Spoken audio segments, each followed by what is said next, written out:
Thank you for your opportunity, sir. I cannot help but remember. ഇവൻ സംഗതി Dolby ആക്കൂ. എന്നെ തല്ലണ്ടമ്മാവാ, ഞാൻ നന്നാവില്ല. റഹീമിക്കയോട് എത്ര തവണ പറ്റാത്ത ഇംഗ്ലീഷിൽ നിങ്ങൾ ടോക്കരുതേ ടോക്കരുതേ എന്ന് പറഞ്ഞാലും പുള്ളിക്കാരൻ കേൾക്കത്തില്ല. എന്നെ ചെയ്യ മുടിയും ഇംഗ്ലീഷിലെ പേസി പഴക്കമായി പോച്ച്. ആളാകാൻ വേണ്ടി പട്ടി ഷോ കാണിക്കല്ലേ കാണിക്കല്ലേ എന്ന് പറഞ്ഞാൽ അതും കേൾക്കത്തില്ല. പാർലമെന്റിൽ നിന്ന് ഇന്നലെയും കിട്ടി. അറിയാത്ത പിള്ളക്ക് ചൊറിയുമ്പോഴേ അറിയൂ, പറഞ്ഞാൽ അനുസരിക്കൂലല്ലോ.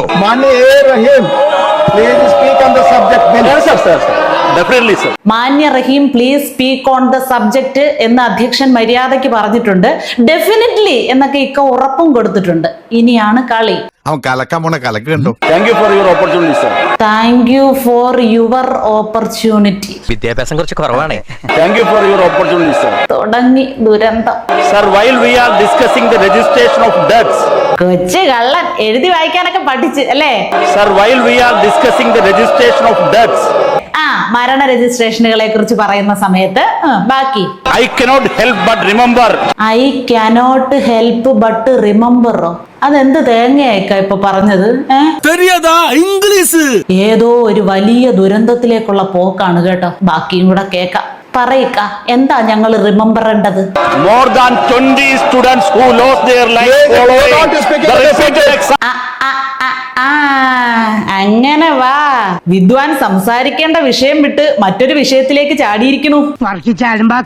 കുറച്ചുകൂടി ഡീസന്റ് ആവിൻ.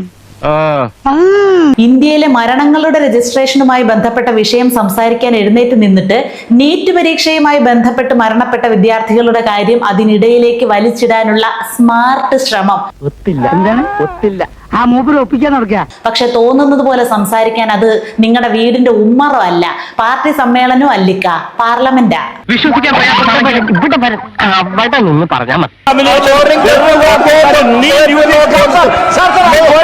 സാർ എന്ന് 1000 പ്രാവശ്യം അവിടെ കിടന്ന് അലറിയിട്ടൊന്നും കാര്യമില്ല. പറ്റില്ല എന്ന് പറഞ്ഞാ പറ്റില്ല. നിങ്ങളുടെ സൗകര്യം പോലെ എഴുന്നേറ്റ് നിന്ന് പ്രസംഗിക്കാനുള്ള വേദി അല്ല ഹേ അത്. അത്ര പെട്ടെന്ന് മനസ്സിലാക്കി എടുക്കാനുള്ള ബുദ്ധി അതിനുണ്ടോടാ? ഇവിടെ ആവശ്യത്തിന് മൈക്ക് കെട്ടി റോഡ് സൈഡിൽ നിന്ന് പ്രസംഗിക്കുന്നുണ്ടല്ലോ, എന്നിട്ടൊന്നും കൊതി തീർന്നില്ലേ? മലയാളികളെ മുഴുവൻ നാറ്റിക്കാതെ അവിടെങ്ങാനും അടങ്ങിയിരിക്കും മനുഷ്യ. എതിർപ്പുകൾ ഞാൻ പ്രതീക്ഷിക്കുന്നുണ്ട്, തളരില്ല ഞാൻ. Sir, as we discuss the registration of births. മനസ്സിലായി. Registration of births. ഡെത്തിൻ്റെത് പറഞ്ഞു കഴിഞ്ഞു, ഇനി ബർത്ത് പറ. I would also like to register the birth of a new movement in this country. അയ്യോ, തകർത്ത് പണ്ടാരം അടങ്ങി. ഇതിനെയാണ് പച്ച മലയാളത്തിൽ പട്ടി ഷോ എന്ന് വിളിക്കുന്നത്. ജനന രജിസ്ട്രേഷന്റെ കാര്യം പറഞ്ഞപ്പോ ഒരു പുതിയ മൂവ്മെന്റിന്റെ ജനനത്തെ കുറിച്ച് എഴുതി വായിച്ച് സ്റ്റാർ ആകാൻ നോക്കിയതാ. ഇതൊക്കെ തന്നെയാണ് ഇങ്ങേരുടെ കുഴപ്പം. നിന്റെ വെടി ഞാൻ കുറെ കേട്ടതല്ലേടാ. ഒരു പദവിയും അവസരവും ഒക്കെ കയ്യിൽ കിട്ടിയാ അതെങ്ങനെ ഉപയോഗിക്കണം എന്നറിയത്തില്ല. പക്ഷെ എങ്ങനെ ദുരുപയോഗം ചെയ്യണം എന്ന കാര്യത്തിൽ യാതൊരു സംശയവും ഇല്ല. അത് കൃത്യമായിട്ട് ചെയ്തോളൂ. അവരുടെ സമയം മെനക്കെടുത്താൻ പറയേണ്ടാത്ത വിഷയങ്ങൾ വളവളാന്ന് വായിട്ടടിച്ച് വെറുതെ കോമാളിയാകുന്നതാണ് ഇങ്ങേരുടെ സ്ഥിരം പരിപാടി. ഏതെങ്കിലും ഒരു വിഷയം കൃത്യമായിട്ട് വ്യക്തമായിട്ട് വൃത്തിയോടെ പാർലമെന്റിൽ ഇങ്ങനെ അവതരിപ്പിക്കുന്നത് നമ്മൾ ആരെങ്കിലും എന്നെങ്കിലും കണ്ടിട്ടുണ്ടോ? ഇല്ല.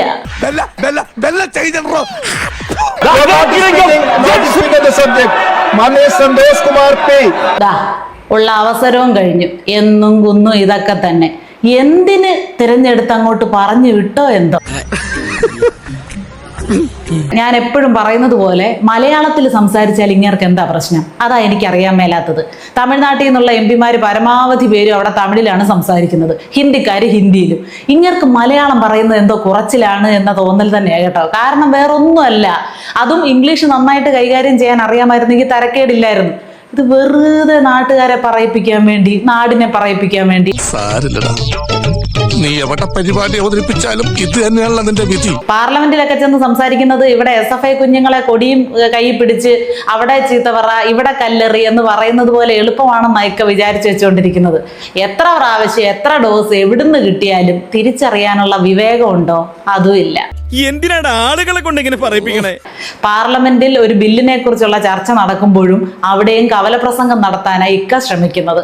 പുറത്തുനിന്ന് എഴുതിക്കൊണ്ട് വന്നത് ഒരു വിധത്തിൽ ഒഴുക്കോടെ വായിച്ചു വന്നതാ.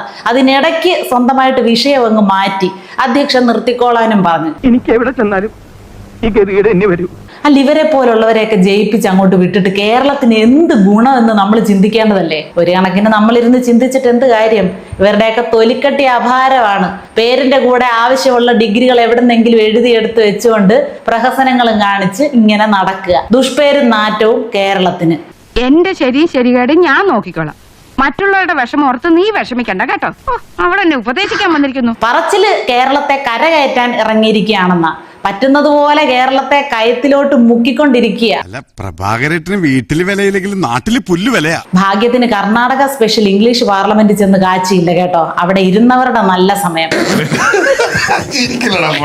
എവിടെയാണെങ്കിലും ഏത് ഭാഷയിലാണെങ്കിലും ഇക്കയ്ക്ക് കുത്തിത്തിരിപ്പ് തന്നെ പ്രധാനം. അല്ല, ജനന രജിസ്ട്രേഷന്റെ കാര്യം പറഞ്ഞപ്പോ CJPയുടെ ജനനത്തെ കുറിച്ച് പറയണമെങ്കിൽ ഇങ്ങേരാമോൻ അളിഞ്ഞ ഭാവന അവിടെ പ്രദർശിപ്പിക്കാനൊന്ന് ശ്രമിച്ചതാ, നടന്നില്ല. അവര് മൈക്ക് ഓഫ് ആക്കി കളഞ്ഞത് കൊണ്ട് സാർ സാർ എന്നുള്ള അലർച്ച പിന്നെ നമുക്ക് കേൾക്കേണ്ടി വന്നില്ല. അതല്ല, എന്റെ മറ്റൊരു സംശയം, ഇങ്ങർക്ക് മലയാളം കൃത്യമായിട്ട് സംസാരിക്കാനുള്ള ആത്മവിശ്വാസം ഇല്ലേ എന്നാണ്. അല്ലെങ്കിൽ പിന്നെ ഇങ്ങനെ അറിയാത്ത ഒരു ഭാഷയിൽ കിടന്ന് ഞാലേണ്ട കാര്യമുണ്ടോ? ഗർജിക്കുന്ന ഒരു സിംഹമാണ് താനെന്നാണ് സ്വയമുള്ള ഒരു ഭാവം. ഒരു പൂച്ചയുടെ മ്യാവു ആയിട്ട് പോലും നമ്മൾക്കത് അനുഭവപ്പെടുന്നില്ല എന്ന് പുള്ളിക്ക് അറിയില്ലല്ലോ. സാർ സാർ എന്ന് മാത്രം നോക്കാതെ പറയും. എന്നിട്ട് ബാക്കി നോക്കി വായിച്ചിട്ട് മട്ടും ഭാവവും ഒക്കെ കണ്ടാൽ രാജ്യസഭയെ തന്റെ പ്രസംഗം കൊണ്ട് കിടുക്കി വിറപ്പിച്ചു എന്നുള്ള തോന്നലാണ്. സ്വയം ഭാവിച്ചു വെക്കുന്നത് അങ്ങനെയാണ്. തനിക്കൊരു വിചാരമുണ്ട് താ ഏതോ കോപ്പിലെ വലിയ രാജാവാണ്, താ ഒരു പുല്ലുമല്ല. ഡൽഹിയിൽ നടക്കുന്ന കാര്യങ്ങളൊക്കെ എന്തൊരു ശ്രദ്ധയെന്നറിയാവോ? ആ CJP സമരവും നീറ്റ് പരീക്ഷയൊന്നും പുള്ളിക്കാരന്റെ മനസ്സിൽ നിന്ന് അങ്ങോട്ട് വിട്ടുപോകുന്നേ ഇല്ല.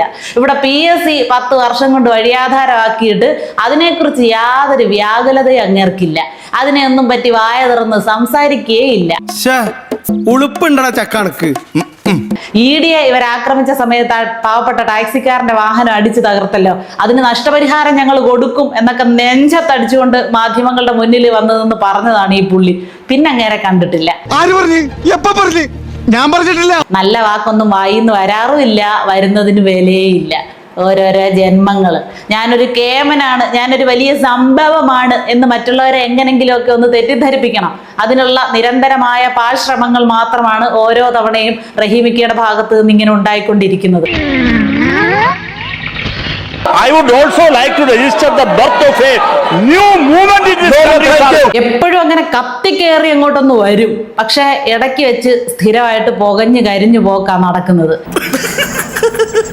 നാടിനു വേണ്ടി സംസാരിക്കാൻ ഒരു അവസരം കിട്ടുമ്പോൾ വിഷയം കൃത്യമായിട്ട് പഠിച്ച് ആത്മവിശ്വാസമുള്ള വ്യക്തമായിട്ട് അവതരിപ്പിക്കാൻ പറ്റുന്ന ഭാഷയിൽ അത് അവതരിപ്പിക്കുക എന്നത് ചെയ്യുന്നതിന് പകരം എന്നും ഇങ്ങനെ കോമാളി വേഷം കെട്ടാൻ ഇങ്ങർക്ക് യാതൊരു ഉളുപ്പുമില്ല എന്ന്. ഇതൊന്നും കണ്ട് വിരളാൻ പാടില്ല കുഞ്ഞുങ്ങളെ. തൊലിക്ക് നല്ല കട്ടിയാണല്ലേ. സ്വന്തം കൂരയ്ക്കുള്ളിൽ ഒതുങ്ങേണ്ടതിനെയൊക്കെ പ്രധാനപ്പെട്ട സ്ഥാനങ്ങളിൽ കൊണ്ട് പ്രതിഷ്ഠിച്ചാൽ ഇതും ഇതിനപ്പുറമൊക്കെ നമ്മൾ അനുഭവിക്കേണ്ടി വരും.